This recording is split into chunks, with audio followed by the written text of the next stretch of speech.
नमस्कार दोस्तों, secrets of life and mind में आपका स्वागत है। मैं सोनू हिमाचल प्रदेश से। खैर छोड़िए, नाम में क्या रखा है, आइए काम की बात करते हैं। आपने लॉ ऑफ अट्रैक्शन के बारे में बहुत सी बुक्स पढ़ी होंगी, बहुत सी वीडियोस देखी होंगी। हर जगह आपको यही जानने को मिला होगा कि लॉ ऑफ अट्रैक्शन में कॉन्शियस और सबकॉन्शियस माइंड का बहुत बड़ा रोल होता है। मैं आज आपको माइंड के बारे में 4 ऐसे पॉइंट्स बताने वाला हूँ जिन्हें आप या तो माइंड की कमजोरी समझ लीजिए, या माइंड की मजबूरी समझ लीजिए, या माइंड की पावर समझ लीजिए। लॉ ऑफ अट्रैक्शन में आप क्या करते हैं, या तो आप अफर्मेशन का यूज करते हैं, या व्हाट इफ टेक्निक का यूज करते हैं, या मैनिफेस्टिंग का यूज करते हैं, व्हाटएवर जो भी आप करते हैं।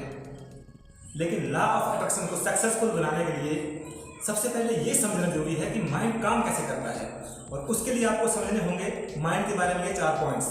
लेकिन वीडियो को आगे शुरू करने से पहले सबसे पहले आपसे एक रिक्वेस्ट है, या तो आप वीडियो को पूरा देखिए या अब स्किप कर दीजिए। तो आइए शुरू करते हैं ये 4 पॉइंट्स के बारे में। नंबर 1, आपका माइंड कभी भी प्रेजेंट में नहीं रहता है। 99.9% आपका माइंड प्रेजेंट में नहीं रहता है। आप कभी भी नोट कर लो, माइंड या तो पास्ट में रहता है या फ्यूचर में। चाहे आप कुछ भी कर रहे हो, आप बैठे हो, आप पढ़ रहे हो, या आप कहीं जा रहे हो। मान लो आपको कोई चीज़ दिख जाए या कोई इंसान दिख जाए, तो उन चीज़ों या उस इंसान को देखकर एकदम से माइंड या तो उन चीज़ों को पास्ट के साथ रिलेट कर देता है या फ्यूचर के साथ रिलेट कर देता है। चलिए मैं आपको छोटे छोटे 2 उदाहरण देता हूँ। मान लीजिए आपको कोई किसी एक्सीडेंट के बारे में बता रहा है, और वो एक्सीडेंट आपने देखा ही नहीं है। तो जैसे जैसे वो आपको घटना के बारे में बताता जाएगा कि कार यहाँ से जा रही थी, वो आगे जब कार पलटी हो गई, उसमें 4 आदमी बैठे थे, उनमें से 3 बाहर निकल गए, एक का सिर फट गया। ना तो आपने वो एक्सीडेंट देखा है, ना उन लोगों को देखा है। लेकिन जैसे जैसे वो आदमी आपको एक्सीडेंट के बारे में सुनाता जाएगा, आपका माइंड अपने आप उस चीज़ की कल्पना करना शुरू कर देगा कि ये कैसे हुआ होगा, क्या क्या हुआ होगा। आपको कार भी दिखेगी, इंसान भी दिखेंगे, और वो हर चीज़ आपको दिखेगी। दूसरा एक और उदाहरण देता हूँ आपको छोटा सा, कि मान लो आपको किताब पढ़ रहे हैं। उस किताब को जैसे आप पढ़ते जाएंगे तो उस किताब में जो जो लिखा होगा किसी करैक्टर के बारे में, किसी इंसान के बारे में, किसी घटना के बारे में, तो वो चीज़ें आपने नहीं देखी है। लेकिन फिर भी आपका माइंड उन करैक्टर्स को मैनिफेस्ट करना शुरू कर देगा कि वो ऐसे होंगे, उन्होंने ऐसे ऐसे किया होगा, वो घटनाएं ऐसे ऐसे हुई होंगी। आपके माइंड में एक पिक्चर, एक मूवी चलना शुरू हो जाएगी। तो माइंड हमेशा या तो पास्ट के बारे में सोचना शुरू कर देता है, या फ्यूचर के बारे में सोचना शुरू कर देता है। या तो उन घटनाओं को आपका माइंड अपने पास्ट के बारे में रिलेट कर देगा कि हाँ यार, मेरे साथ भी ऐसा हुआ था, वहाँ भी ये घटना हुई थी, ऐसे ऐसे हुआ था। तो माइंड हमेशा या तो पास्ट में रहता है या फ्यूचर में रहता है, लेकिन कभी प्रेजेंट में नहीं रहता है। दूसरा पॉइंट है, माइंड शब्दों में नहीं, पिक्चर्स में सोचता है। माइंड हमेशा पिक्चर्स में सोचता है, शब्दों में या लाइनों में नहीं सोचता। अगर मैं आपको कहूँ कि रोटी, तो आपके सामने रोटी की पिक्चर आ जाएगी। अगर मैं कहूँ जलेबी, तो आपके सामने जलेबी की पिक्चर आ जाएगी, ना कि आपके सामने ये नहीं आएगा कि जलेबी, ये शब्द नहीं आएंगे।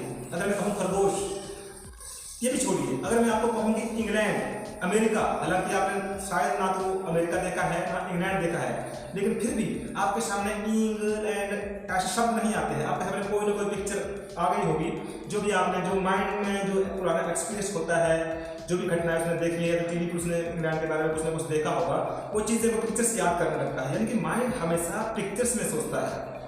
तो इन चीज़ों को मैं जो आपको बता रहा हूँ, ये लॉ ऑफ अट्रैक्शन से बहुत ही रिलेटेड है, लेकिन इसके बारे में आपको लास्ट में बताऊंगा। तीसरा पॉइंट है कि माइंड हमेशा पॉजिटिव की बजाय नेगेटिव की ओर ज्यादा ध्यान देता है। आपकी लाइफ में सैकड़ों ऐसी घटनाएं हुई हैं, सैकड़ों ऐसे पल बीते हैं कि जब आपको खुशी मिली हो, जब आपको कुछ ना कुछ फायदा हुआ हो, बहुत सारे मतलब सैकड़ों हजारों हुआ होगा। लेकिन आपकी लाइफ में अगर 50 भी ऐसी घटनाएं हुई हैं जब आपके साथ कुछ बुरा हुआ है, तो उन सैकड़ों अच्छी घटनाओं में से आपको बड़ी मुश्किल से 10, 12, 15 याद होंगी। लेकिन उन 50 नेगेटिव घटनाओं में से आपको 50 की 50 पूरी याद होंगी। ये माइंड की आदत है कि माइंड हमेशा नेगेटिव को ज़्यादा फोकस करता है। मान लीजिए कि आपके सामने 2 आदमी आ गए हैं।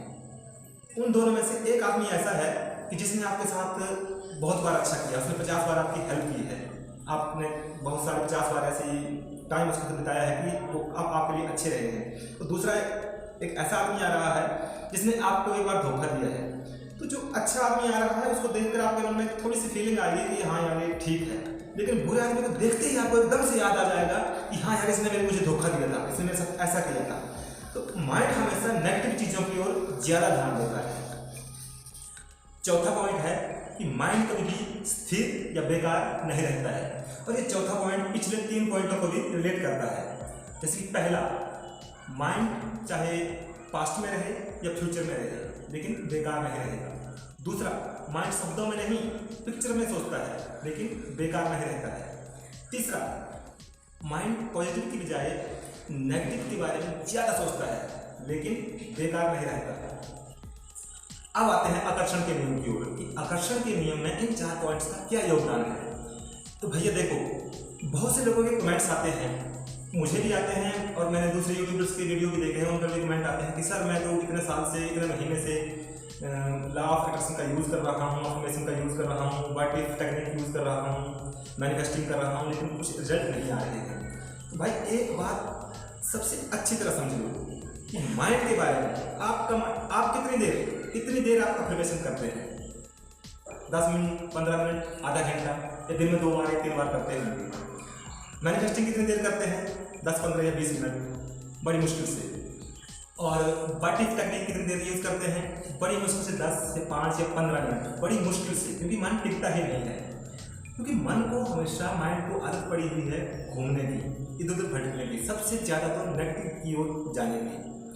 तो आपको अपनी पूरी दिनचर्या में ये आदत डालनी होगी अपने माइंड को कि आपका माइंड, आप चाहे कुछ भी कर लो, आप कुछ भी कर लो, आप रो पीटो, कुछ भी कर लो, माइंड कभी बेकार नहीं बैठेगा। आप सोचने की कोशिश करो या मत करो, माइंड अपने आप सोचता है, अपने आप बिजी रहता है।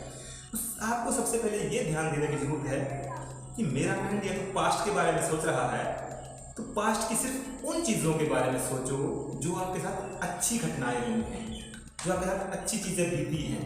क्योंकि जब भी आप किसी चीज़ के बारे में सोचते हैं, चाहे आप फ्यूचर के बारे में सोच रहे हैं, तो माइंड में क्या आता है कि यार ये आदमी से मैं कल मिलूंगा, वो मुझे ऐसा बोलेगा, मैं ऐसा बोलूँगा, फिर कहीं ऐसा ना हो जाए, वो कहीं मुझे गाली ना दे दे, ये ना हो जाए, कहीं मुझे ना कर दे, कुछ भी। मतलब माइंड हमेशा नेगेटिव के बारे में सोचता है। तो आप कोशिश कीजिए अपने आप को, अपने माइंड को कंट्रोल करने की कोशिश कीजिए कि अगर माइंड पास्ट के बारे में सोच रहा है तो सिर्फ अच्छी घटनाओं के बारे में सोचिए, अगर फ्यूचर के बारे में सोच रहा है तभी अच्छा ही सोचिए।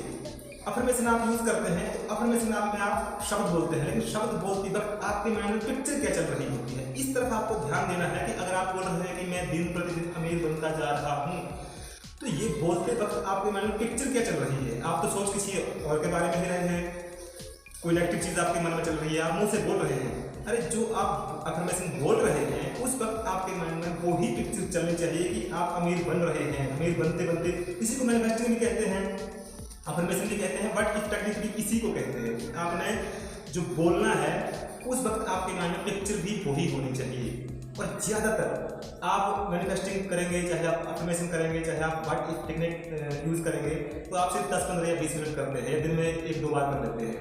लेकिन सारा दिन और सारी रात आपके माइंड में नेगेटिव चीज़ें या तो पास्ट के बारे में या फ्यूचर के बारे में चलती रहती हैं। तो इन चीज़ों के बारे में आपको ज़्यादा ध्यान रखना होगा कि मेरा माइंड जो है चाहे पास्ट में रह रहा है या फ्यूचर में रह रहा है, लेकिन कहीं नेगेटिव चीज़ों की ओर तो नहीं जा रहा है। बस उसके बाद लॉ ऑफ अट्रैक्शन 100 क्या, मैं तो बोलता हूँ 200% आपकी लाइफ में पॉजिटिव रिजल्ट लेकर ही आएगा। और ये मेरा आपसे दावा है। दोस्तों, माइंड की पावर्स के बारे में और लॉ ऑफ अट्रैक्शन के बारे में जानकारी खत्म नहीं हुई है, अभी तो सिर्फ शुरुआत हुई है। अगले वीडियो में हम और भी ज़्यादा डिटेल में जानेंगे कि माइंड्स की पावर्स क्या क्या है और लॉ ऑफ अट्रैक्शन को कितने और ज़्यादा बेहतर तरीके से कैसे यूज़ किया जा सकता है। अगर आपने चैनल को सब्सक्राइब नहीं किया है तो प्लीज़ सब्सक्राइब कर लीजिए, और अगर कर लिया है तो नोटिफिकेशन बेल को ऑन कर दीजिए ताकि अगले वीडियोज़ की नोटिफिकेशन आपको टाइम पर मिलती रहे। लाइफ के लिए, सक्सेस के लिए मैं लाता रहूँगा आपके लिए खास बातें, एक नई सोच के साथ, एक नए विचार के साथ। मिलते हैं अगले वीडियो में, तब तक के लिए।